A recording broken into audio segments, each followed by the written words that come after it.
പ്രിയപ്പെട്ട അധ്യക്ഷൻ Shri Manuel Nixon, ബഹുമാന്യായ ഉദ്ഘാടക ശ്രീ ഫിലോമിന, വേദിയിലുള്ള മറ്റ് സുഹൃത്തുക്കളെ, സദസ്സിലുള്ള എൻ്റെ പ്രിയപ്പെട്ട സഹോദരങ്ങളെ, സുഹൃത്തുക്കളെ, നമ്മുടെ ഈ പ്രതിഷേധ സായാഹ്നം, ഈ സായാഹ്നത്തിൻ്റെ പ്രതിഷേധം ഫലം ചെയ്യട്ടെ എന്ന് ആശംസിക്കുകയാണ്. എന്നെ ഇവിടെ പരിചയപ്പെടുത്തിയത് ചെല്ലാനം കൊച്ചി ജനകീയ വേദിയുടെ പ്രവർത്തകൻ എന്നുള്ള നിലയ്ക്കാണ്.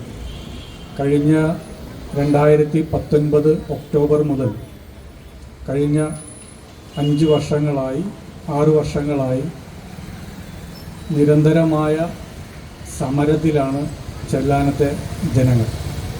ചെല്ലാനം എന്ന് പറയുമ്പോൾ ചെല്ലാനം പഞ്ചായത്ത് മാത്രമല്ല, അതിന് തുടർച്ചയായിട്ടുള്ള കോർപ്പറേഷൻ ഏരിയ കൂടി ഉൾപ്പെടുന്ന പ്രദേശത്തെ തീരദേശ ജനത. അവരുടെ ആവശ്യം നിങ്ങളിപ്പോൾ ഇവിടെ ആവശ്യപ്പെടുന്നതിൻ്റെ പോലെ തന്നെയുള്ള ഒരു സംഗതിയാണ്. വർഷത്തിൽ 1-2 തവണയായി 3-4 ദിവസങ്ങളിൽ ഉണ്ടാകുന്ന കടൽ കയറ്റം ആ പ്രദേശത്തെ ജനജീവിതത്തെ അതീവ ഗുരുതരമായിട്ട് ബാധിക്കുന്ന ഒരു സാഹചര്യമാണിത്. 2019 ഞങ്ങൾ സമരം തുടങ്ങുമ്പോൾ ഇന്ന് നിങ്ങളിവിടുന്ന് തുടങ്ങുന്ന അതേ അവസ്ഥയിലായിരുന്നു അന്ന് അവിടെയും സമരം. ഇത് തുടങ്ങിയാൽ എന്നിത് പരിഹരിക്കും, എത്ര കാലം സമരം ചെയ്യേണ്ടി വരും, എന്തൊക്കെ ഭവിഷ്യത്തുകൾ നേരിടേണ്ടി വരും, പോലീസ് വരും, കേസ് വരും, ഇതിനെയൊക്കെ എങ്ങനെ കൈകാര്യം ചെയ്യാൻ പറ്റും, ഇങ്ങനെയുള്ള നിരവധിയായ ആശങ്കകൾക്കൊടുവിൽ ഒന്നും ചെയ്യാതിരുന്നാൽ നേരത്തെ നമ്മുടെ അധ്യക്ഷൻ ഇവിടെ പറഞ്ഞതുപോലെ ഈ നാടില്ലാതാവും, ഇവിടുത്തെ നാട്ടുകാർക്ക് ഇവിടെ ജീവിക്കാൻ കഴിയാത്ത ഒരു സാഹചര്യമായിരിക്കും ഉണ്ടാവുക എന്ന് തിരിച്ചറിഞ്ഞപ്പോൾ മറ്റെല്ലാ ആശങ്കകളും മാറ്റിവെച്ചുകൊണ്ട് അവർ സമരത്തിന് തയ്യാറായി. ആ തുടങ്ങിയ സമരമാണ് ഇന്ന് ഇത്രയും കാലം എത്തി നിൽക്കുന്നത്. ഇപ്പോൾ നേരത്തെ നിങ്ങളുടെ കൗൺസിലർ ഇവിടെ പറഞ്ഞത് 340 കോടി രൂപ ചെലവഴിച്ചുകൊണ്ട് കുറച്ച് ഭാഗം സംരക്ഷിക്കാൻ സമരത്തിൻ്റെ ഒരു ഘട്ടത്തിൽ സർക്കാർ നിർബന്ധിതമാകുന്നൊരു സാഹചര്യമുണ്ടായി. പക്ഷെ ഞങ്ങൾക്ക് അതുകൊണ്ട് പ്രശ്നം പരിഹരിക്കുന്നില്ല. വീണ്ടും 10 കിലോമീറ്ററോളം പ്രദേശത്ത് കടൽ കയറ്റമുണ്ട്. കടൽ കയറുമ്പോഴുള്ള പ്രശ്നം നിങ്ങളിപ്പോൾ നേരത്തെ പറഞ്ഞു, ഉപ്പുവെള്ളം കയറും, വീടിൻ്റെ ചുമര് പെയിൻ്റ് അടിച്ചത് ഇളകിപ്പോവും, വീട് മണ്ണ് കയറി അടിഞ്ഞ് താമസിക്കാൻ കൊള്ളാതെ ആവും, മണ്ണിൽ താഴ്ന്നു പോകും, വീട് തകർന്നു പോകും. നിരവധി കുടുംബങ്ങൾ ചെല്ലാനത്തു നിന്ന് ഇല്ലാതായി, അവിടുന്ന് പോയി കഴിഞ്ഞു. ഞാൻ ഈ അടുത്ത് വേറൊരു കാര്യം മനസ്സിലാക്കിയത്, ഈ കൊച്ചിയുടെ തീരപ്രദേശത്ത്, എറണാകുളം ജില്ലയുടെ തീരപ്രദേശത്ത് ഏറ്റവും കുറവ് സ്ഥലക്കച്ചവടം നടക്കുന്ന സ്ഥലം ചെല്ലാനം പഞ്ചായത്താണ്. കാരണം ആരും അവിടെ വന്ന് സ്ഥലം മേടിക്കില്ല, അല്ലെങ്കിൽ വിറ്റ് പോകാൻ കഴിയുന്ന അവസ്ഥയല്ല. കാരണം കടൽ കയറി വരുന്ന ഒരവസ്ഥയിൽ അവിടുത്തെ സ്ഥലത്തിന് മൂല്യമില്ല, അങ്ങനെ ഒഴിവാക്കി പോകാൻ പോലും കഴിയാത്ത വിധത്തിലുള്ള ഒരവസ്ഥയിലാണ് അവിടെ ആളുകൾ ജീവിക്കുന്നത്.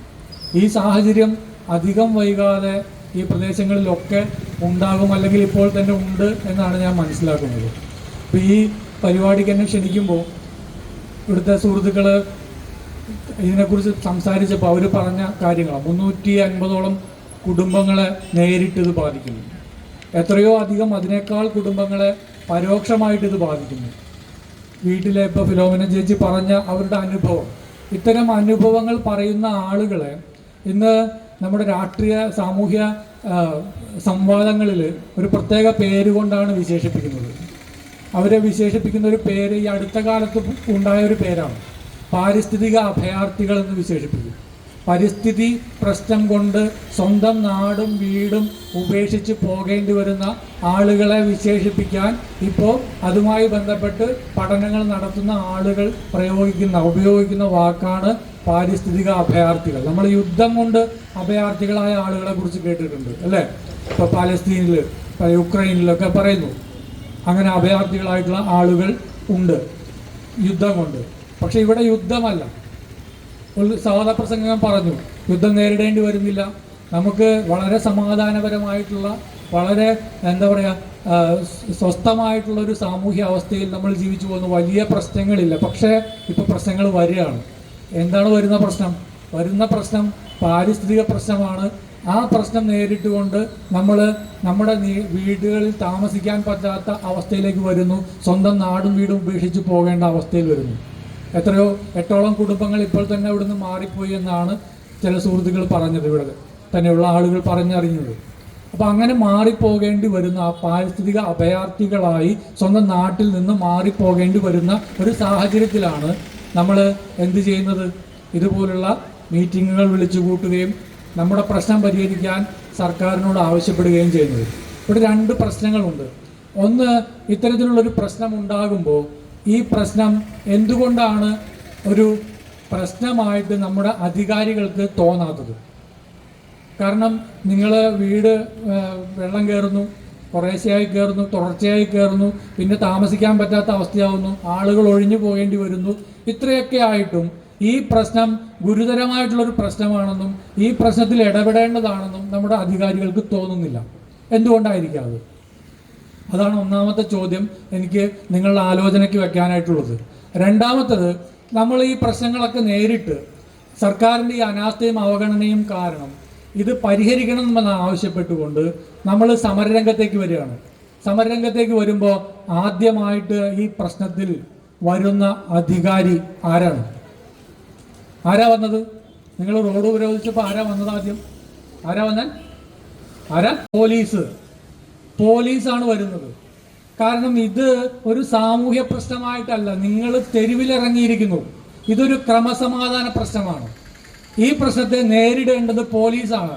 എവിടേക്കാണ് നമ്മളെ അടിച്ചോടിക്കുന്നത്? വെള്ളം കയറി താമസിക്കാൻ സാധിക്കാത്ത വീട്ടിലേക്ക് നമ്മൾ തിരിച്ചു പോയിക്കൊള്ളണം എന്നാണ് പറയുന്നത്. അപ്പോൾ ഈ 2 കാര്യങ്ങളാണ് എനിക്ക് നിങ്ങളുടെ ആലോചനയ്ക്ക് ഈ യോഗത്തിൽ വയ്ക്കാനുള്ളത്. ഒന്ന്, എന്തുകൊണ്ട് നമ്മളുടെ പ്രശ്നം ഒരു പ്രശ്നമായി പരിഹരിക്കപ്പെടേണ്ട ഒരു പ്രശ്നമായിട്ട് അധികാരികൾക്ക് തോന്നുന്നില്ല? രണ്ടാമത്തത്, എന്തുകൊണ്ടാണ് ഇത്തരമൊരു പ്രശ്നം ഉന്നയിക്കുമ്പോൾ ആദ്യമായിട്ട് അവിടേക്ക് വരുന്നത് ക്രമസമാധാന പ്രശ്നമായിട്ട് അതിനെ കാണുന്ന പോലീസാവുന്നത് എന്തുകൊണ്ടാണ്? ഈ ചോദ്യം ഒരു മിനിറ്റ് നിൽക്കുക. നമുക്ക് വേറൊരു സംഭവത്തിലേക്ക് ഞാൻ നിങ്ങളുടെ ശ്രദ്ധ ക്ഷണിക്കുക. നിങ്ങൾക്ക് ഓർമ്മയുണ്ടാവും, കഴിഞ്ഞ ഈ സർക്കാരിന് മുമ്പുള്ള പിണറായി സർക്കാർ, അതായത് ഹൈബി ഈഡൻ MLA ആയിരുന്ന ഹൈബി ഈഡൻ രാജിവെച്ച ഒഴിവിലേക്ക് ഇവിടെ ഉപതെരഞ്ഞെടുപ്പ് നടക്കുന്നു എറണാകുളം മണ്ഡലത്തിൽ. ആ ഉപതെരഞ്ഞെടുപ്പിൻ്റെ ദിവസം അതിൻ്റെ തലേന്ന് രാത്രി വളരെ ശക്തമായിട്ടുള്ള മഴ പെയ്ത് എറണാകുളം നഗരത്തിൽ വലിയ വെള്ളക്കെട്ടുണ്ടായി. പ്രത്യേകിച്ച് പനമ്പള്ളി നഗർ പോലുള്ള പ്രദേശങ്ങളിൽ മരം പൊട്ടി വീണ് ഗതാഗത തടസ്സമുണ്ടായി, വെള്ളം കയറി, ആകെ പ്രശ്നമായി. പിറ്റേ ദിവസം സംഭവിക്കുന്ന ഒരു കാഴ്ച എന്താ നമ്മൾ കാണുന്നത്? കേരളത്തിലെ ഹൈക്കോടതിയിലെ ഒരു ജഡ്ജി നേരിട്ട് കലക്ടറോട് കോടതി ഹാജരാവാൻ പറയാം. ഈ വെള്ളക്കെട്ട് എന്തുകൊണ്ട് പരിഹരിക്കുന്നില്ല എന്ന് ചോദിക്കാം. എന്തുകൊണ്ട് വെള്ളക്കെട്ടുണ്ടാകുന്നു എന്ന് ചോദിച്ചുകൊണ്ട് അതിന് ഉത്തരം പറയാൻ ആവശ്യപ്പെട്ടുകൊണ്ട് കലക്ടറെ നേരിട്ട് വിളിച്ചു വരുത്തുകയാണ്. കലക്ടർ ഹാജരാവുന്നു, ഉടനെ തന്നെ നടപടിയെടുക്കാമെന്ന് പറയുന്നു. അങ്ങനെ ഓപ്പറേഷൻ ബ്രേക്ക് ത്രൂ എന്ന് പറയുന്ന ഒരു പദ്ധതി തന്നെ നടപ്പിലാക്കുന്നു. നല്ല കാര്യം, നമുക്ക് ആർക്കും എതിർപ്പില്ല. വളരെ എന്താ പറയുക, മഹനീയമായിട്ടുള്ളൊരു കാര്യമാണ്, അംഗീകരിക്കപ്പെടേണ്ട ഒരു കാര്യമാണ്. പക്ഷെ എൻ്റെ ചോദ്യം, ആ ഒരു ശ്രദ്ധ എന്തുകൊണ്ട് ചെല്ലാനം പോലുള്ള ഒരു പ്രദേശത്ത് കിട്ടുന്നില്ല, അല്ലെങ്കിൽ എടക്കൊച്ചി പോലുള്ള ഒരു പ്രദേശത്ത് നമുക്കത് കിട്ടുന്നില്ല? നമ്മൾ ഈ സമരമൊക്കെ ചെയ്ത് ഇപ്പം ഞങ്ങളെ സംബന്ധിച്ചിടത്തോളമാണ്, ഞങ്ങൾ 6 വർഷമായിട്ട് സമരം ചെയ്യുന്നു. 1.5 ലക്ഷത്തോളം രൂപ പിഴയായിട്ട് തന്നെ, കേസിന്റെ ഭാഗമായിട്ട് പിഴയായിട്ട് ഞങ്ങൾ അടച്ചിട്ടുണ്ട് സർക്കാരിന് 1.5 ലക്ഷത്തോളം രൂപ. ഇത് കൂടാതെ ഇപ്പോഴും നിലവിൽ കേസ് നടത്തിക്കൊണ്ടിരിക്കുകയാണ്. ഹൈക്കോടതിയിൽ സർക്കാരിനെതിരെ കേസ് പറഞ്ഞുകൊണ്ടിരിക്കുകയാണ് ഈ പ്രശ്നം പരിഹരിക്കാൻ ഇടപെടണമെന്ന് ആവശ്യപ്പെട്ടുകൊണ്ട്. ഇതൊക്കെ നടക്കുകയാണ്. പക്ഷേ ഇപ്പോഴും ആ വെള്ളക്കെട്ടുണ്ടായ, എറണാകുളം നഗരത്തിലുണ്ടായ വെള്ളക്കെട്ടിന് കിട്ടിയ ശ്രദ്ധ അവിടെ കിട്ടുന്നില്ല, അല്ലെങ്കിൽ എടക്കൊച്ചിയിൽ കിട്ടുന്നില്ല. ഈ പ്രദേശത്തെ ജനങ്ങളല്ലേ. അപ്പോൾ ഇത് വ്യക്തമാക്കുന്ന ഒരു കാര്യമുണ്ട്. നമ്മുടെ സർക്കാർ, ഞാൻ ഈ സർക്കാർ എന്ന് പറയുമ്പോൾ ഏതെങ്കിലും ഒരു പാർട്ടിയെ നിങ്ങൾ കാണണ്ട. നാളിതുവരെ നമ്മളെ ഭരിച്ച ഈ സംവിധാനം, ഭരണകൂടം എന്ന് പറയുന്ന ഈ സംവിധാനം ഇത്തരം പ്രശ്നങ്ങളിൽ ജനങ്ങളോട് രണ്ട് സമീപനം സ്വീകരിക്കുന്നുണ്ട്. ഞാൻ പറയുന്നത്, ഇത്തരം പ്രദേശങ്ങളിൽ വെള്ളക്കെട്ടുണ്ടാവുന്ന ഇത്തരം നമ്മൾ താമസിക്കുന്ന സാധാരണക്കാരായ മനുഷ്യർ താമസിക്കുന്ന ഈ പ്രദേശങ്ങളിലെ പ്രശ്നം അധികാരത്തിലിരിക്കുന്ന ആളുകളുടെ പ്രശ്നമായി മാറുമ്പോൾ മാത്രമേ പരിഹാരം ഉണ്ടാവുന്നുള്ളൂ. അവർക്ക് ഇത് അവരുടെ ജീവിതത്തെ ബാധിക്കുന്ന ഒരു പ്രശ്നമായിട്ട് ഫീൽ ചെയ്യുന്നില്ല, ഒരിക്കലും അനുഭവപ്പെടുന്നില്ല. ഇത് ഈ ഫിലോമിന ചേച്ചിയുടെ പ്രശ്നമാണ്, അല്ലെങ്കിൽ ഇവിടെ ഇരിക്കുന്ന നിങ്ങൾ ഓരോരുത്തരുടെയും പ്രശ്നമാണ്. നിങ്ങൾക്ക് അധികാരത്തിൽ എന്താണ് പങ്ക്? നിങ്ങളുടെ പങ്ക് 5 വർഷം കൂടുമ്പോൾ വോട്ട് ചെയ്യുക എന്നുള്ളത് മാത്രമാണ്, അല്ലെങ്കിൽ നികുതി അടയ്ക്കുക എന്നുള്ളത് മാത്രമാണ്. അപ്പൊ അത് ആ ഒരു അവസ്ഥയിൽ നിൽക്കുമ്പോൾ നമ്മുടെ ഈ അനുഭവം അധികാരികളുടെ ജീവിതാനുഭവത്തിൽ നിന്നും വ്യത്യസ്തമാകുന്നു. ആ അനുഭവമല്ല നമ്മുടെ അനുഭവം. അപ്പൊ ഇത് 2 അനുഭവങ്ങളാണ്. അതുകൊണ്ട് എന്ത് സംഭവിക്കുന്നു? ഞാൻ ആദ്യം ചോദിച്ച ചോദ്യത്തിന്റെ ഉത്തരം അവിടെയാണ് കിടക്കുന്നത് എന്നുള്ള അഭിപ്രായമാണ് എനിക്കുള്ളത്. എന്താണ് സംഭവിക്കുക? നമ്മുടെ ജീവിതാനുഭവം അധികാരികളുടെ ജീവിതാനുഭവം അല്ലാത്ത കാരണം അവർക്ക് ഈ പ്രശ്നം പരിഹരിക്കേണ്ട ഒരു പ്രശ്നമല്ല, അല്ലെങ്കിൽ അത് പരിഹരിക്കാനുള്ള ഗൗരവം അതിനില്ല.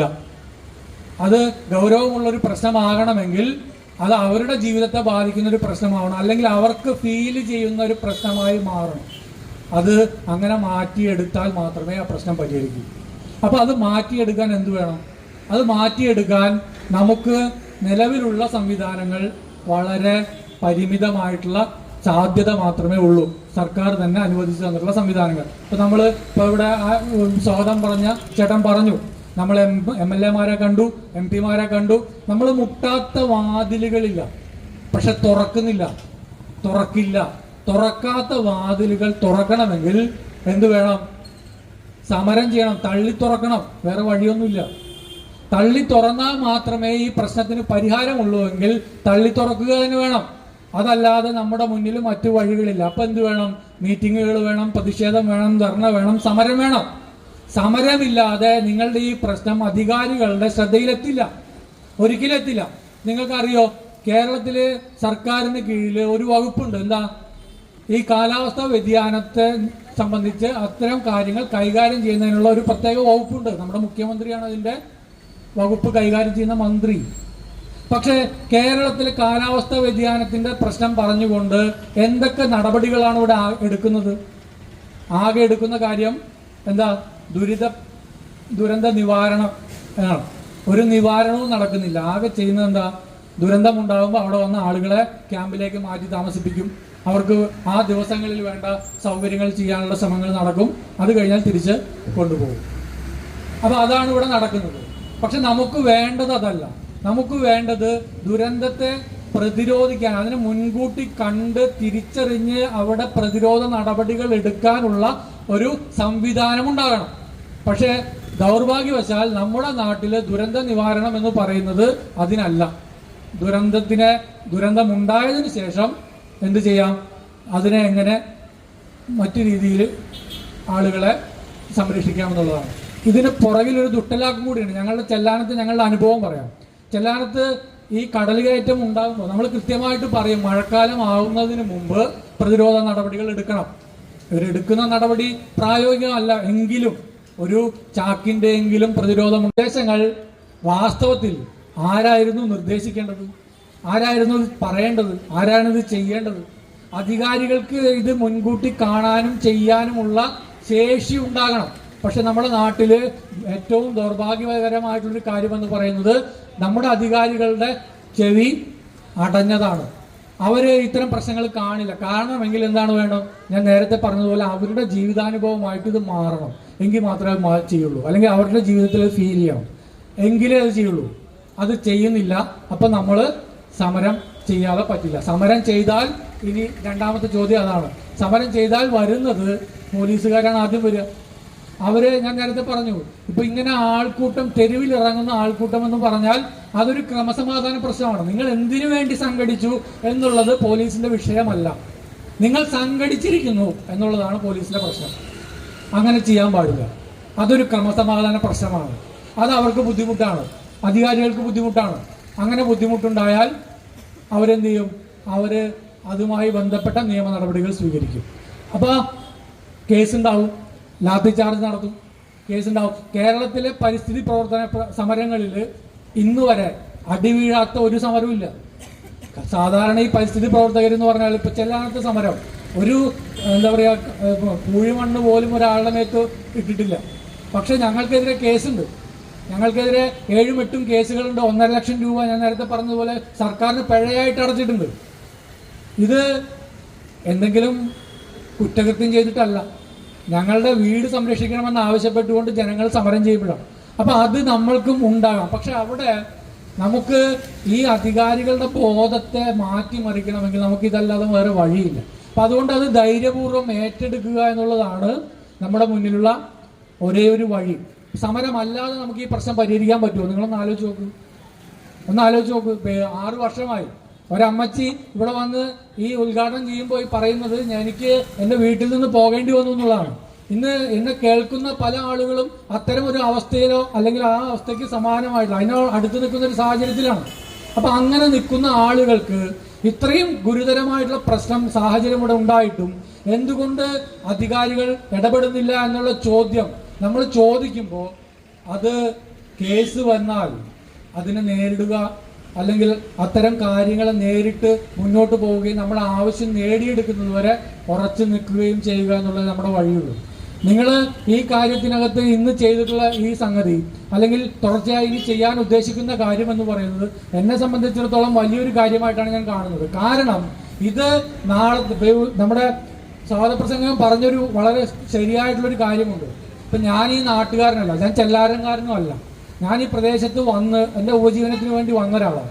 പക്ഷെ ഇവിടുത്തെ ജനങ്ങൾ അനുഭവിക്കുന്ന ഈ പ്രശ്നമുണ്ടല്ലോ, ഈ പ്രശ്നം നാളെ എന്നെ ബാധിക്കുന്ന പ്രശ്നമാണെന്ന് തിരിച്ചറിഞ്ഞുകൊണ്ടാണ് ഞാൻ ഈ പ്രശ്നത്തിൽ നിൽക്കുന്നത്.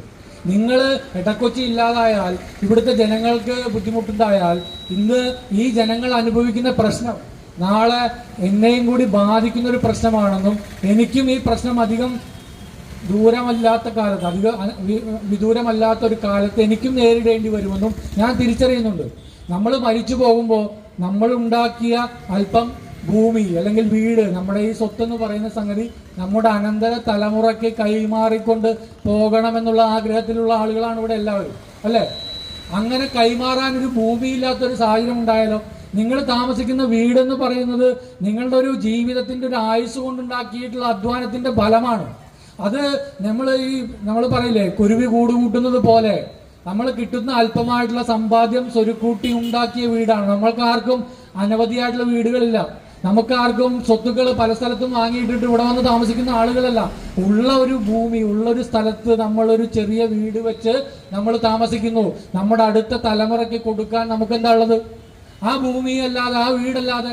പക്ഷെ അത് നമ്മളുടെ കയ്യിൽ നിന്ന് ഇല്ലാതായി പോകുന്ന ഒരു സാഹചര്യമാണ്. അപ്പൊ ഇതിന് കാരണം എന്തെന്നുള്ള കാര്യത്തിലേക്ക് ഞാൻ പോകുന്നില്ല. ഇത് നമുക്കിപ്പോൾ ഇവിടെ മുമ്പ് സംസാരിച്ച പലരും പറഞ്ഞു, ആഗോളതാപനമുണ്ട്, കാലാവസ്ഥ വ്യതിയാനം വരുന്നു, ആഗോളതാപനമുണ്ട്, ഇതെല്ലാം ഉണ്ട്. പക്ഷെ ഇത് പ്രതിരോധിക്കാനുള്ള ഉത്തരവാദിത്വം ഇതുവരെ കാണിക്കാൻ തയ്യാറാകാത്ത ആളുകൾ നമ്മളെ ഭരിച്ചുകൊണ്ടിരിക്കുന്നു. അല്ലെങ്കിൽ നമ്മുടെ ഭരണകൂടത്തിന് അത്തരത്തിലുള്ളൊരു കാഴ്ചപ്പാടില്ല. അപ്പൊ ആ കാഴ്ചപ്പാടിലേക്ക് ഉണർത്തുക. കാരണം ആഗോളതാപനം ഇടക്കൊച്ചി മാത്രം ഉണ്ടാകുന്ന ഒരു കാര്യമല്ല. നാളെ തൃപ്പൂണിത്തറയിൽ ഈ പ്രശ്നം ഉണ്ടാവും. അപ്പൊ തൃപ്പൂണിത്തറയിലെ ആളുകൾ എന്ത് ചെയ്യും? വേറെ വഴിയില്ല. അപ്പൊ ഈ പ്രശ്നം പരിഹരിക്കാൻ സർക്കാർ സംവിധാനങ്ങൾ ഇടപെടണം, ഭരണകൂടം ഇടപെടണം. അപ്പൊ അത് അവരുടെ തലയിലേക്ക് ഈ കാര്യം, അവരുടെ അവബോധത്തിലേക്ക് ഈ കാര്യം എത്തിക്കണം. അതിന് നമുക്ക് സമരമല്ലാതെ മറ്റൊരു മാർഗവും ഇല്ല. ഒരു കാര്യം കൂടി പറഞ്ഞ് ഞാൻ അവസാനിപ്പിക്കാം. ഈ പലരും ഇപ്പോൾ ഇവിടെ പറഞ്ഞ ഒരു മുന്നറിയിപ്പുണ്ട്. 2050 കൊച്ചിയിലെ പ്രദേശങ്ങൾ പലതും മുങ്ങിപ്പോകും എന്ന് പറഞ്ഞു ഒരു പഠന റിപ്പോർട്ട് വരുന്നു. ഈ റിപ്പോർട്ട് ഉണ്ടാക്കുന്നത് UN-ന്റെ ഐക്യരാഷ്ട്രസമിതിയുടെ കീഴിലുള്ള, സഭയുടെ കീഴിലുള്ള ഒരു ശാസ്ത്രജ്ഞന്മാരുടെ ഒരു സംഘമാണ്, ഒരു സംഘടനയാണ്. അവരാണ് ഈ പഠനം നടത്തിയിട്ട് പറഞ്ഞത്, ഭൂമിയിൽ ഈ കാലാവസ്ഥാ വ്യതിയാനം മൂലം കടൽ ജലനിരപ്പിന്റെ ഉയർന്നത് മൂലം പല പ്രദേശങ്ങളും അധിക കാലമല്ലാതെ വെള്ളത്തിനടിയിലായി പോകും. അതിൽ അവർ മാർക്ക് ചെയ്തിട്ടുള്ള പ്രധാനപ്പെട്ട സ്ഥലങ്ങളിൽ ഒന്ന് നമ്മുടെ കൊച്ചിയാണ്. അത് കഴിഞ്ഞ് 2022 പുതിയ പഠനം വന്നു. 2050 പറഞ്ഞ കാര്യം 40 സംഭവിക്കും എന്നുള്ള നിലയ്ക്കാണ് പുതിയ പഠനങ്ങൾ പറയുന്നത്. ഇത് പറയുമ്പോൾ ആളുകൾ, എന്നോട് പലരും പറയാറുണ്ട് ആളുകളെ പേടിപ്പിക്കരുത്. പേടിപ്പിക്കാനല്ല, ഇതൊരു വസ്തുതയാണ്. ഇങ്ങനൊരു സംഭവം ഉണ്ട്. അവർ പറഞ്ഞത് ഈ കുമ്പളം തോമ്പടി, അരൂർ തോമ്പടി റോഡ് വരെ വെള്ളത്തിനടിയിലാകുമെന്നാണ് പറയുന്നത്. അപ്പൊ അങ്ങനെ വെള്ളത്തിനടിയിലാവും. ഇപ്പൊ തന്നെ പറഞ്ഞു ഈ വെള്ളം ഇപ്പൊ ഈ സമരത്തിന് വരുന്ന ആളുകൾ ആരായിരിക്കും? പ്രധാനമായിട്ടും ഈ വെള്ളം കയറി നേരിട്ട് ബുദ്ധിമുട്ട് അനുഭവിക്കുന്ന ആളുകളായിരിക്കും അധികവും വരിക. പക്ഷേ ഒരു സെന്റിമീറ്റർ വെള്ളം പൊങ്ങിയാൽ അതുണ്ടാക്കുന്ന പ്രത്യാഘാതം കിലോമീറ്ററുകൾ വരെ ബാധിക്കും. അങ്ങനെയാണ് ഈ സംവിധാനം നിലനിൽക്കുന്നത്. ഈ പ്രകൃതി അങ്ങനെയാണ്. അപ്പൊ അതുകൊണ്ട് ഈ പ്രശ്നം പരിഹരിക്കാൻ എന്തു വേണം?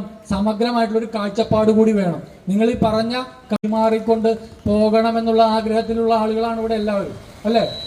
അങ്ങനെ കൈമാറാൻ ഒരു ഭൂമിയില്ലാത്തൊരു സാഹചര്യം ഉണ്ടായാലോ? നിങ്ങൾ താമസിക്കുന്ന വീടെന്ന് പറയുന്നത് നിങ്ങളുടെ ഒരു ജീവിതത്തിന്റെ ഒരു ആയുസ് കൊണ്ടുണ്ടാക്കിയിട്ടുള്ള അധ്വാനത്തിന്റെ ഫലമാണ്. അത് നമ്മൾ പറയില്ലേ, കുരുവി കൂടുകൂട്ടുന്നത് പോലെ നമ്മൾ കിട്ടുന്ന അല്പമായിട്ടുള്ള സമ്പാദ്യം സ്വരുക്കൂട്ടി ഉണ്ടാക്കിയ വീടാണ്. നമ്മൾക്കാർക്കും അനവധിയായിട്ടുള്ള വീടുകളില്ല. നമുക്കാർക്കും സ്വത്തുക്കൾ പല സ്ഥലത്തും വാങ്ങിയിട്ടിട്ട് ഇവിടെ വന്ന് താമസിക്കുന്ന ആളുകളല്ല. ഉള്ള ഒരു ഭൂമി, ഉള്ള ഒരു സ്ഥലത്ത് നമ്മളൊരു ചെറിയ വീട് വെച്ച് നമ്മൾ താമസിക്കുന്നു. നമ്മുടെ അടുത്ത തലമുറയ്ക്ക് കൊടുക്കാൻ നമുക്ക് എന്താ ഉള്ളത്? ആ ഭൂമിയല്ലാതെ, ആ വീടല്ലാതെ. പക്ഷെ അത് നമ്മളുടെ കയ്യിൽ നിന്ന് ഇല്ലാതായി പോകുന്ന ഒരു സാഹചര്യമാണ്. അപ്പൊ ഇതിന് കാരണം എന്തെന്നുള്ള കാര്യത്തിലേക്ക് ഞാൻ പോകുന്നില്ല. ഇത് നമുക്കിപ്പോൾ ഇവിടെ മുമ്പ് സംസാരിച്ച പലരും പറഞ്ഞു, ആഗോളതാപനമുണ്ട്, കാലാവസ്ഥ വ്യതിയാനം വരുന്നു, ആഗോളതാപനമുണ്ട്, ഇതെല്ലാം ഉണ്ട്. പക്ഷെ ഇത് പ്രതിരോധിക്കാനുള്ള ഉത്തരവാദിത്വം ഇതുവരെ കാണിക്കാൻ തയ്യാറാകാത്ത ആളുകൾ നമ്മളെ ഭരിച്ചുകൊണ്ടിരിക്കുന്നു. അല്ലെങ്കിൽ നമ്മുടെ ഭരണകൂടത്തിന് അത്തരത്തിലുള്ളൊരു കാഴ്ചപ്പാടില്ല. അപ്പൊ ആ കാഴ്ചപ്പാടിലേക്ക് ഉണർത്തുക. കാരണം ആഗോളതാപനം ഇടക്കൊച്ചി മാത്രം ഉണ്ടാകുന്ന ഒരു കാര്യമല്ല. നാളെ തൃപ്പൂണിത്തറയിൽ ഈ പ്രശ്നം ഉണ്ടാവും. അപ്പൊ തൃപ്പൂണിത്തറയിലെ ആളുകൾ എന്ത് ചെയ്യും? വേറെ വഴിയില്ല. അപ്പൊ ഈ പ്രശ്നം പരിഹരിക്കാൻ സർക്കാർ സംവിധാനങ്ങൾ ഇടപെടണം, ഭരണകൂടം ഇടപെടണം. അപ്പൊ അത് അവരുടെ തലയിലേക്ക് ഈ കാര്യം, അവരുടെ അവബോധത്തിലേക്ക് ഈ കാര്യം എത്തിക്കണം. അതിന് നമുക്ക് സമരമല്ലാതെ മറ്റൊരു മാർഗവും ഇല്ല. ഒരു കാര്യം കൂടി പറഞ്ഞ് ഞാൻ അവസാനിപ്പിക്കാം. ഈ പലരും ഇപ്പോൾ ഇവിടെ പറഞ്ഞ ഒരു മുന്നറിയിപ്പുണ്ട്. 2050 കൊച്ചിയിലെ പ്രദേശങ്ങൾ പലതും മുങ്ങിപ്പോകും എന്ന് പറഞ്ഞു ഒരു പഠന റിപ്പോർട്ട് വരുന്നു. ഈ റിപ്പോർട്ട് ഉണ്ടാക്കുന്നത് UN ഐക്യരാഷ്ട്രസമിതിയുടെ കീഴിലുള്ള സഭയുടെ കീഴിലുള്ള ഒരു ശാസ്ത്രജ്ഞന്മാരുടെ ഒരു സംഘമാണ്, ഒരു സംഘടനയാണ്. അവരാണ് ഈ പഠനം നടത്തിയിട്ട് പറഞ്ഞത്, ഭൂമിയിൽ ഈ കാലാവസ്ഥാ വ്യതിയാനം മൂലം കടൽ ജലനിരപ്പിന്റെ ഉയർന്നത് മൂലം പല പ്രദേശങ്ങളും അധിക കാലമല്ലാതെ വെള്ളത്തിനടിയിലായി പോകും. അതിൽ അവർ മാർക്ക് ചെയ്തിട്ടുള്ള പ്രധാനപ്പെട്ട സ്ഥലങ്ങളിൽ ഒന്ന് നമ്മുടെ കൊച്ചിയാണ്. അത് കഴിഞ്ഞ് 2022 പുതിയ പഠനം വന്നു. 2050 പറഞ്ഞ കാര്യം 40 സംഭവിക്കും എന്നുള്ള നിലയ്ക്കാണ് പുതിയ പഠനങ്ങൾ പറയുന്നത്. ഇത് പറയുമ്പോൾ ആളുകൾ, ഇപ്പൊ എന്നോട് പലരും പറയാറുണ്ട് ആളുകളെ പേടിപ്പിക്കരുത്. പേടിപ്പിക്കാനല്ല, ഇതൊരു വസ്തുതയാണ്. ഇങ്ങനൊരു സംഭവം ഉണ്ട്. അവർ പറഞ്ഞത് ഈ കുമ്പളം തോമ്പടി, അരൂർ തോമ്പടി റോഡ് വരെ വെള്ളത്തിനടിയിലാകുമെന്നാണ് പറയുന്നത്. അപ്പൊ അങ്ങനെ വെള്ളത്തിനടിയിലാവും. ഇപ്പൊ തന്നെ പറഞ്ഞു ഈ വെള്ളം ഇപ്പൊ ഈ സമരത്തിന് വരുന്ന ആളുകൾ ആരായിരിക്കും? പ്രധാനമായിട്ടും ഈ വെള്ളം കയറി നേരിട്ട് ബുദ്ധിമുട്ട് അനുഭവിക്കുന്ന ആളുകളായിരിക്കും അധികവും വരിക. പക്ഷേ ഒരു സെന്റിമീറ്റർ വെള്ളം പൊങ്ങിയാൽ അതുണ്ടാക്കുന്ന പ്രത്യാഘാതം കിലോമീറ്ററുകൾ വരെ ബാധിക്കും. അങ്ങനെയാണ് ഈ സംവിധാനം നിലനിൽക്കുന്നത്. ഈ പ്രകൃതി അങ്ങനെയാണ്. അപ്പൊ അതുകൊണ്ട് ഈ പ്രശ്നം പരിഹരിക്കാൻ എന്തു വേണം? സമഗ്രമായിട്ടുള്ളൊരു കാഴ്ചപ്പാട് കൂടി വേണം. നിങ്ങൾ ഈ പറഞ്ഞ കാര്യങ്ങൾ വളരെ അടിയന്തര പ്രാധാന്യത്തോടു കൂടി നടപ്പിലാക്കേണ്ട കാര്യമാണ്. സ്ലൂയിസിന്റെ നിർമ്മാണവും കൽഭിത്തി കെട്ടലും ഒക്കെ. പക്ഷെ അതോടൊപ്പം നമ്മുടെ അടിയന്തരമായിട്ടുള്ള ആ പ്രശ്നം പരിഹരിക്കുന്നതിനോടൊപ്പം ദീർഘകാലാടിസ്ഥാനത്തിൽ ഈ പ്രശ്നത്തിന്റെ പരിഹാരത്തിനായി ഉള്ള ശ്രമങ്ങളും ഭരണകൂടത്തിന്റെ ഭാഗത്തുനിന്ന് ഉണ്ടാവണം. അപ്പൊ ആ നിലയ്ക്ക് കൂടി നിങ്ങൾ ഈ സമരത്തിന്റെ ഒരു ഉൾക്കാമായിട്ട് അത്തരത്തിലുള്ള ഒരു കാഴ്ചപ്പാട് കൂടി ഉണ്ടാകണമെന്നുള്ളൊരു അഭ്യർത്ഥന കൂടി വെച്ചുകൊണ്ട് നിങ്ങളുടെ സമരത്തിന് എല്ലാവിധത്തിലുള്ള പിന്തുണയും ആശംസകളും നേർന്നുകൊണ്ട് നിർത്തുന്നു.